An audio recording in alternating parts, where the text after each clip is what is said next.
What does school teach you about money? Nothing. And that's not a mistake. That's not an accident.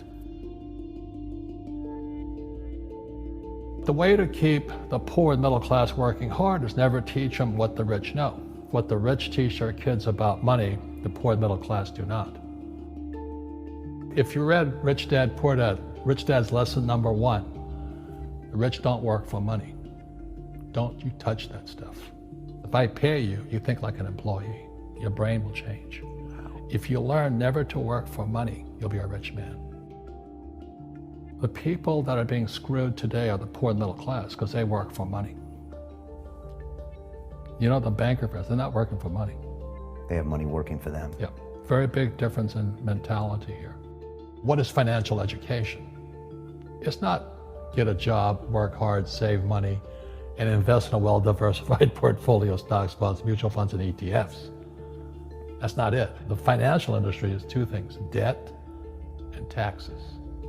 Debt and taxes. And we still tell kids to go to school, get a job, work hard, save money, and get out of debt. Now, who tells them to do that? That's the most ridiculous thing there is. The book starts and it says, lie number 1, saving money will make you rich. Yeah, it never will. You know that. All taught that as kids. Yeah, because they can print it. Why would you save it and why would you work for it if they can print it faster than you can work for it? And number 2 is they keep dropping the interest rates on it. You know, Japan still has zero interest rate policy. And the Japanese are the biggest savers in the world. And I'm Japanese, I'm 4th generation. They're not too bright. Right. Why do you keep saving when they're printing it? You know, when I'm in Japan, that's what I mean by fear. They're so afraid because the Japanese, good culture, but they do as they're told. Right. It's very conformist. Very conformist, very conformist. So they just do as they're told, and then they just save money, and their government, this guy Abenomics, is just printing trillions of it and buying ETFs with it, and they don't know what to do. They're afraid they might make a mistake. They're good little students in school. Go to school, get a job, don't make mistakes. So what happens to the average person in a financial crash, they don't know what to do. And right now, as you know, for the middle class of the world, we're in a crash. You know, the purchasing power of the yen, the euro, the rupiah, all going down. And people are working harder and harder and harder, and the central banks of the world are printing more money. And so if someone's listening to us that's stuck in that poor middle class trap and they hear it's their fear that ultimately is keeping them from that, that's a hard thing to hear, Robert. But you're gonna give them the information about what they can do if they can get out of that fear. Well, every time I do a lot of speaking to the masses out there, you know, Lehman doesn't invite me in because we're gone, but they go, well, what, you know, it's so risky. What you're saying is risky. And I said, what I do isn't risky for me, but it's risky for you. And when somebody says, what is risk? You have to look in the mirror. Do you know what I mean? For me to fly in Vietnam, that was high risk. But the higher the risk, the more you have to study. You know that, I know that. So if you're not gonna study, you're not gonna practice and all that, then you should do what Wall Street tells you to do. Buy 401ks, mutual funds, ETFs and all that. But that's where they're fake assets, because they only make Wall Street or the City of London rich. Just watch where the cash is flowing. Follow the money. The reason the rich don't work for money is number 1 expense is tax.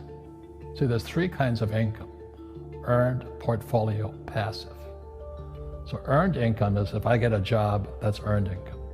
If I'm a doctor or a programmer, that's earned income, because I'm working for it. If I buy, let's say, Apple for $10 and I sell it for $20, that's portfolio income, capital gains. Yeah. But passive income, which is cash flow, is never taxed. So it's not, and so these guys are screaming right now in America, tax the rich. I said, good luck. Because most of the guys complaining, they don't know there's 3 kinds of income. And the rich don't have jobs anyway. They have assets. And so the average schmo out there, poor guy, you know, sent the kid to school, they don't learn this. So that's why in fake, as you were talking about it, there's a newspaper article about Jared Kushner. And he explains how the Trumps and the Kushners don't pay taxes and make millions of dollars. And the reporter couldn't understand him because they're not, our schools will never teach you that 3 types of income. And they judged him and say they're wrong and it's cheating. And we see that over and over again. Amazon not paying taxes. What do you say to people when they come up to you and say, Robert, it's not fair. It's not fair they're not paying taxes. Well, there's always 3 sides to a coin, you know, heads, tails, and the edge. You know, so which side of the coin are you on? From my side, it's fair. But this is the difference. Everybody can do the same thing I do because the tax laws are for everybody. You know, we don't say, well, the tax laws are only for the rich. No, the tax laws are for everybody to use if you have the right financial education. And the reason I'm an advocate of financial education, without that education, you have to pay taxes. You see, very few people will buy what I do, make $1 million and pay 0 tax. That takes, and my rich dad taught me that playing Monopoly. That's how it started, you know, 4 greenhouses, 1 red hotel. Or the McDonald's formula, I write about it here. McDonald's, Ray Kroc. Yeah. McDonald's is in the real estate business. So they sell hamburgers, but they buy real estate, so they pay no taxes.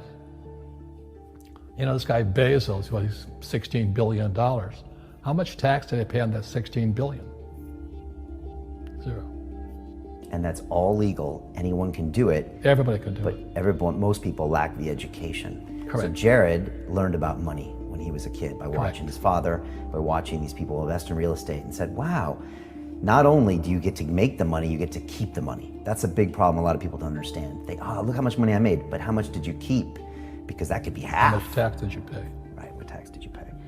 And so you always say, this is the law. The law is true for every citizen. You can do it, but most people just don't do it. Sometimes, like you said, they don't have the education, because you need to have a plan if you're gonna go do risky things. Well, it's not risky. I mean, to me, what's risky is having a job and paying taxes. Yeah. And saving money because they're printing it. You know, that's the worst thing of all. And that's why there's fake money, fake teachers, because the teachers will never, they don't know it. Right. And fake assets, because Wall Street or the City of London or Lehman Brothers or Goldman and all, they're not going to tell you this. Yeah. How are there billionaire bankers today? Aren't they supposed to be watching your money, you know? You said in here also, the greatest asset you have is your mind. What does that mean? If you really want to be rich, take a class on real estate. Once you understand real estate is based on debt, learn how to use debt as money. So that once you learn how to use debt as money, you can never say, I can't afford it. You see, because the banks will give you, so the banks, after the crash of 2008, the banks gave me $300 million tax-free to buy real estate that the idiots had lost. I hate this, and they were idiots because the prices were so high. Why would you buy it at the top of a market? Don't you know that's going to crash? They, oh, no, this is, you know, that was the subprime, was the derivatives market, the MBSs and all that stuff, had driven the price of real estate so high, and the rest of us were just waiting. And then when the whole thing came crashing down, all this real estate was now available. And they needed, you know, the Fed and those guys in the Treasury needed guys like us to go in there. So Wall Street gave us hundreds of millions of dollars to mop up all that real estate these guys had lost. Now, it's fair because everybody could do it. Right.